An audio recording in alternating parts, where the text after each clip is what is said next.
actriz, mecenas, escritora y promotora cultural.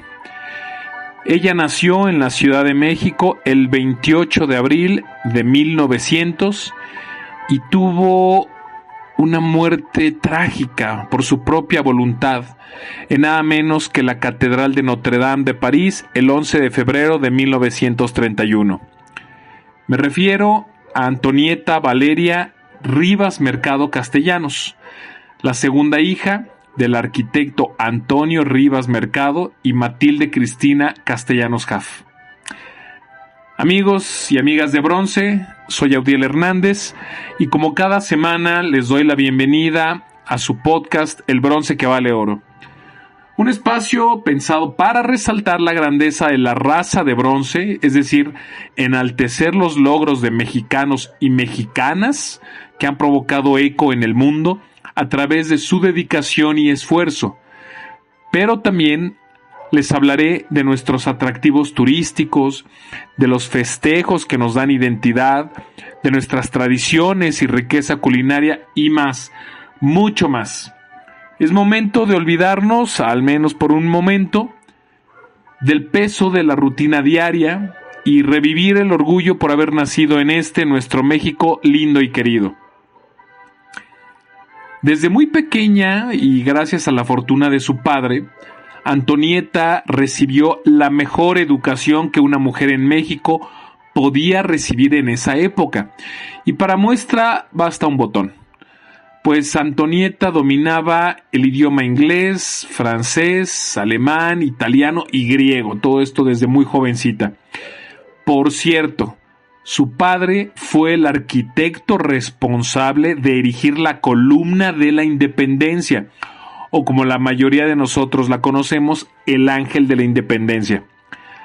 Antonieta también gustaba de practicar el ballet, al grado que a los 8 años viajó a Francia junto a su padre y tuvo la oportunidad de convertir este hobby en una actividad profesional a través de la Ópera de París. Sin embargo, pues su padre se rehusó, pues no quería dejar a su hija tan pequeña, sola en esta ciudad, en la ciudad Luz, y que con el tiempo ella prefiriera vivir permanentemente en Francia y no en México. Bueno, pues, ¿qué habría sido de ella si su padre le hubiera permitido hacer su vida en Francia? Al final nunca lo sabremos.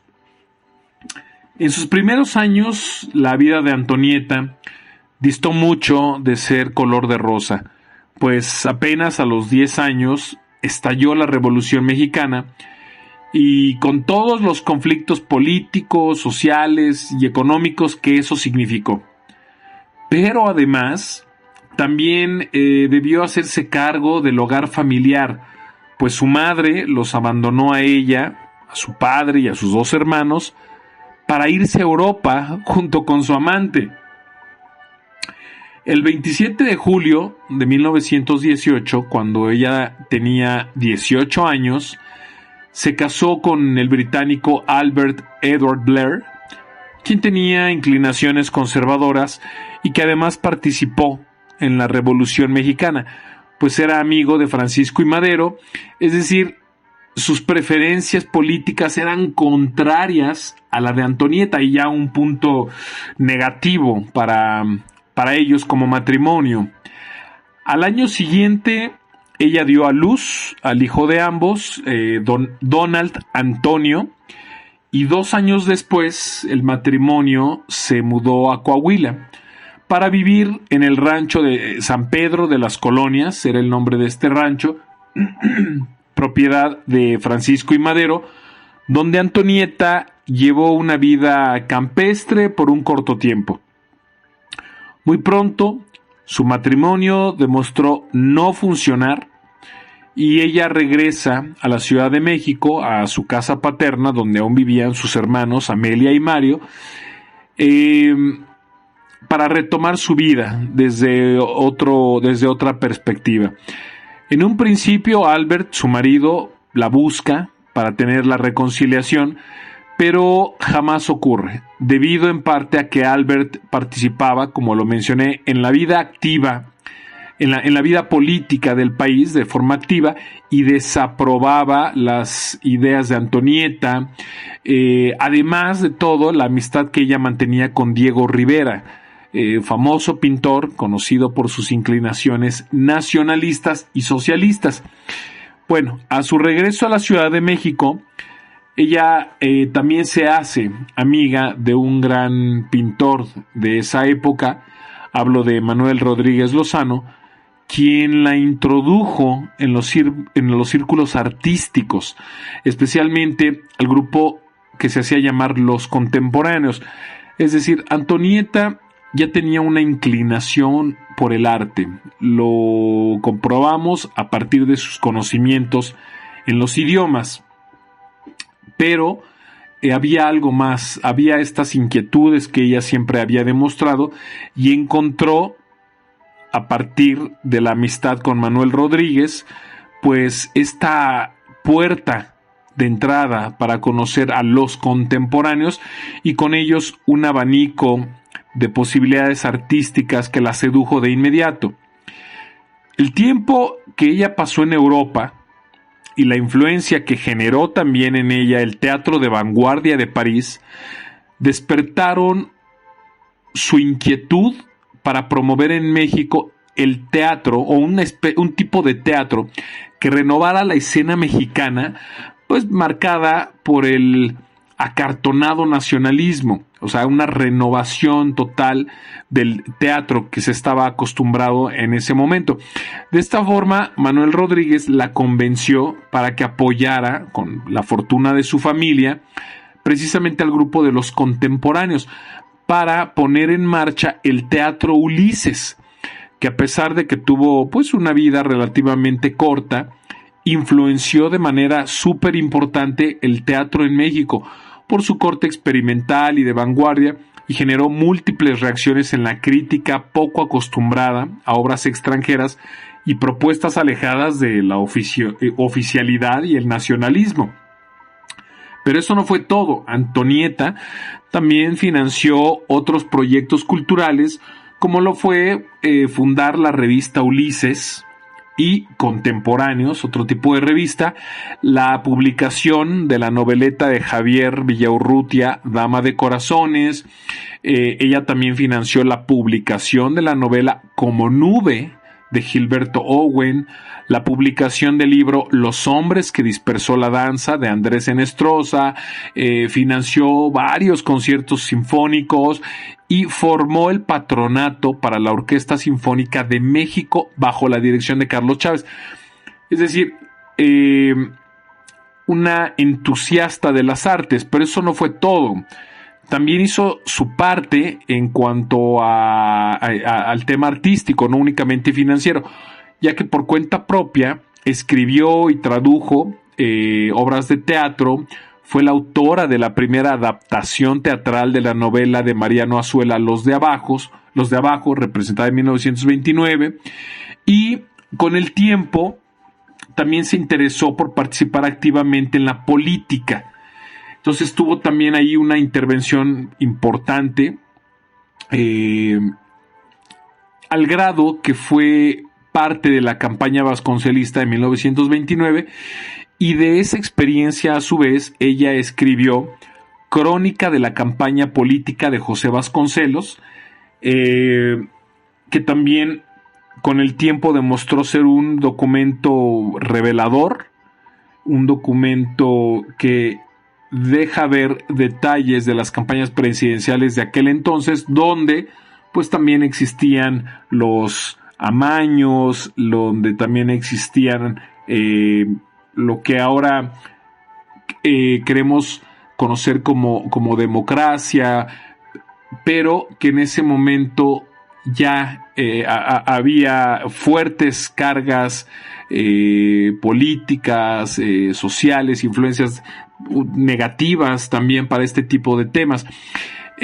Pero aparte su participación iría más allá, pues se convirtió en compañera sentimental de José Vasconcelos. Pues sin embargo, a nivel político y sentimental, las cosas no le marcharían del todo bien, ya que tras la derrota de Vasconcelos frente a Pascual Ortiz Rubio, debido, como les mencionaba, a un escandaloso fraude electoral en su contra, Antonieta y él se exiliaron primero en Nueva York y después en París, donde ella trabajó como escritora y periodista. Y fue precisamente en París donde también escribió su novela El que huía, ¿no? Además de la crónica que ya mencioné.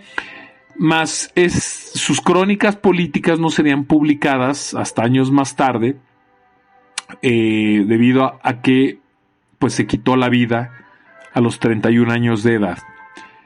En este sentido, ella mencionó en algún mensaje a una carta dirigida a su hermana, dijo: para mí la vida ha sido sufrimiento y trabajo, mi diversión y alivio, refiriéndose al trabajo.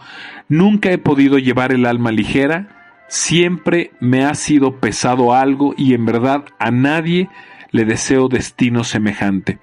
Entonces, en esta carta que dirige a su hermana, ya se veía de forma muy clara este grito de auxilio, esta depresión, esta tristeza que Antonieta estaba viviendo, no obstante de mantener su cabeza muy ocupada con las artes, con la lectura, con la escritura.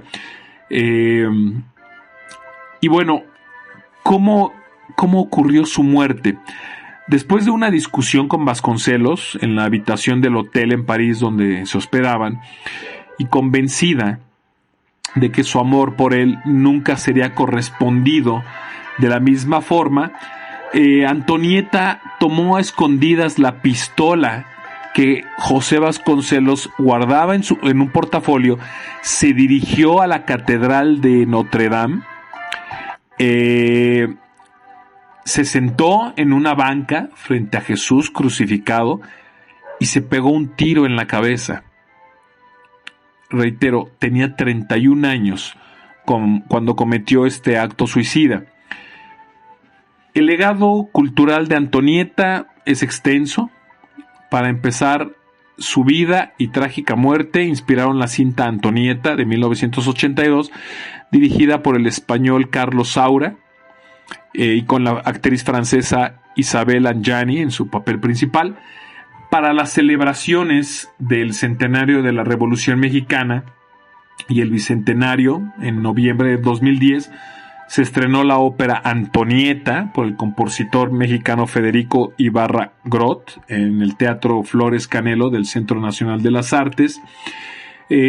Antonieta, fantasma de Notre Dame, es un monólogo del dramaturgo Guillermo Schmidhuber, que se estrenó en Guadalajara en el año 2020.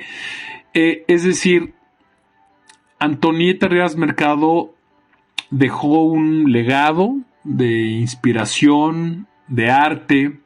Fue una mujer desafiante a su tiempo, una vanguardista, cuyo labor fue clave en la modernización de la cultura en México, ya que perteneció al grupo de artistas e intelectuales que se resistieron al discurso oficial que colocaba la revolución como un mito que sustentaba el quehacer artístico y las luchas políticas, mito que fue instrumentado por los gobiernos posrevolucionarios para legitimarse y cuya narrativa marcó la vida cultural de nuestro país, recuperando diversos elementos de las culturas prehispánicas e indígenas y de la cultura popular para identificarlos como lo mexicano y como reflejos verdaderos de la sociedad mexicana.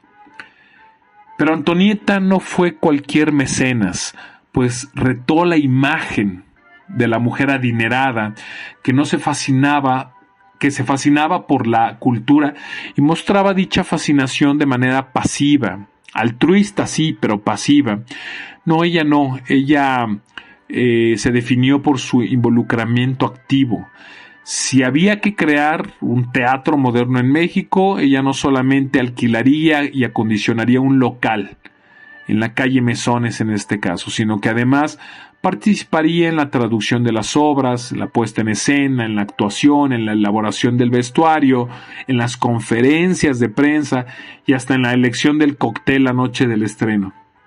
Ninguna otra dama de su época, por más mecenas que fuera, se hubiera atrevido a figurar con semejantes desafíos en la sociedad, en una sociedad que calificaba su actuar como desplantes. Los mecenas prefieren el recato de los palcos, decía un escritor con respecto a Antonieta, pero ella ansiaba la luz de los escenarios. Es casi imposible pensar en artistas, intelectuales y escritores como Javier Villaurrutia, Salvador Novo, José Gorostiza, Carlos Pellicer, Roberto Montenegro y Agustín Lazo sin hacer alusión a Antonieta Rivas Mercado, quien se convirtió en parte esencial de los contemporáneos. Su trabajo como escritora abarca la dramaturgia, el ensayo, la prosa, la novela, la crónica, la epístola y la traducción, además de que publicó algunos artículos en diversos diarios. Esta producción literaria se encuentra contenida en 2 tomos publicados bajo el nombre Antonieta Rivas Mercado, obras completas. Y bien, para concluir, amigos y amigas de Bronce, les quiero compartir el artículo que Antonieta Rivas publicó en 1928 en el diario español El Sol de Madrid, donde reivindica a las mujeres, una de las tantas preocupaciones presentes en su obra. El artículo se titula La mujer mexicana y en él resalta la sumisa devoción con que se educaba a las mujeres de la época, la forma en que se les dejaba fuera de la opinión pública y el hecho de que una mujer educada era considerada nociva para la sociedad. Dice: las mujeres mexicanas, en su relación con los hombres, somos esclavas, casi siempre consideradas como cosa, y lo que es peor, aceptando ellas serlo. Sin vida propia, dependiendo del hombre, le siguen en la vida no como compañeras, sino sujetas a su voluntad y vendidas a su capricho, incapaces de erigirse en entidades conscientes, toleran cuanto del hombre venga. El resultado es que éste no estima ni respeta a la mujer. Es preciso, sobre todo para las mujeres mexicanas, ampliar su horizonte, que se las eduque e instruya, que se cultive su mente y aprendan a pensar. Puede repugnarle a la mujer emplear la lógica masculina, pero como no ha elaborado una propia, antes que preconizarle que lo haga, más vale urgirla a que venza su resistencia y aproveche la existente. Amigos y amigas de Bronce, es todo en nuestro capítulo del día de hoy. Espero que lo hayan disfrutado tanto como su servidor al compartírselos. Reciban un abrazo muy afectuoso y no dejen de seguirnos en nuestra siguiente emisión de El Bronce que vale oro. No olviden suscribirse y recomendarnos con sus amigos y familiares. Recuerden que este es un espacio dedicado para resaltar todo lo bueno que ocurre en nuestro bello México. Y nosotros, su raza de bronce, estamos en el pináculo de esa belleza. Recordémoslo siempre. Hasta la próxima.